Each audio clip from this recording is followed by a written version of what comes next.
యాదగిరిగుట్ట గుడికి అనుబంధ ఆలయమైన పాతగుట్ట లక్ష్మీ నరసింహస్వామి దేవస్థానంలో బ్రహ్మోత్సవాలు వైభవంగా ప్రారంభమయ్యాయి. ఉదయం 9 గంటలకు స్వస్తి వాచనం, రక్షాబంధనం, పుణ్యహావచనం నిర్వహించారు.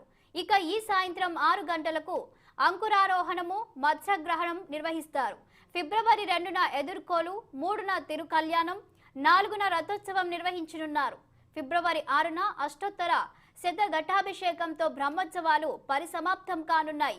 ఫిబ్రవరి 6వ తారీఖు ఆర్జిత సేవలు, నిత్య శాశ్వత మొక్కు కళ్యాణాలు, సుదర్శన నరసింహ హోమం, నిత్య శాశ్వత బ్రహ్మోత్సవాలను తాత్కాలికంగా రద్దు చేస్తున్నట్లు ఆలయ అధికారులు తెలిపారు.